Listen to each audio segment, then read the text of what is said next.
はい、こんにちは。フロリダジャックです。フロリダ州の高速道路に乗ってるんだけど、目的地が一つだけが決まってあるのが、それはテキサス州です。アメリカの半分ぐらいのところまで、そうだね、1800キロぐらいあるんじゃないかなっていうところなんだけど、なんでテキサスまで行くかっていうと、何年前からスティーブ・テキシテンの YouTube チャンネルの動画をずっと見てます。いろんな理由で見てるんだけど、俺の趣味は車であって、それは共通点ですよね。プラス、日本語を話せるアメリカ人が面白いスティーブさんがインスピレーションとなってます。日本語の能力のレベルが高いし、俺から見るとやっぱり尊敬感があります。スティーブさんに連絡させていただきました。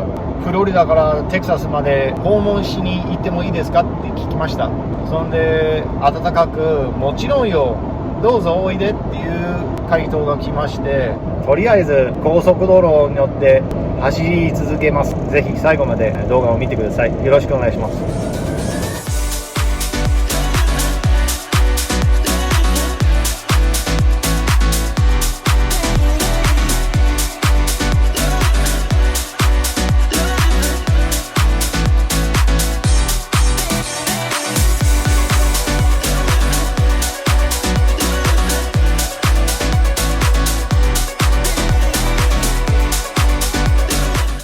時々羽を伸ばさないといけない。リラックスすることが非常に大切です。You have to stop and smell the roses.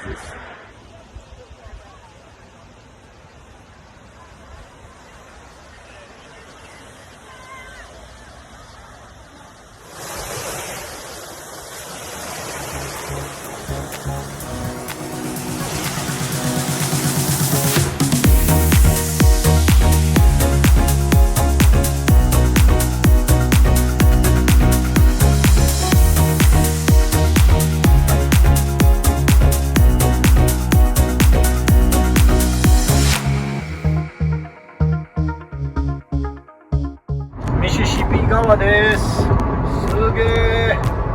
初めて渡りました。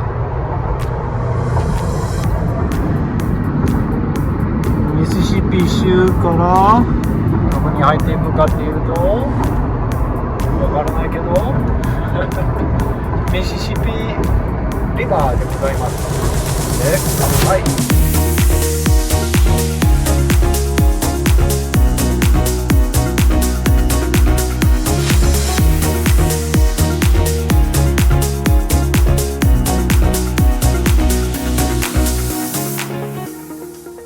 フロリダ州から1800キロ渡ったトヨタプリウス。非常にお利口さんです。どこまで来たかっていうと、見てください。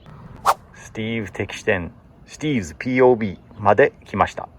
ジャックさん、テキサスへようこそ。ありがとうございます。俺のガレージだよ。もしよかったら、俺ちょっと中に入らなきゃいけないんだけど、用事があるんだけど、よかったら車ゆっくり見てくださいね。ありがとうございます。サンサン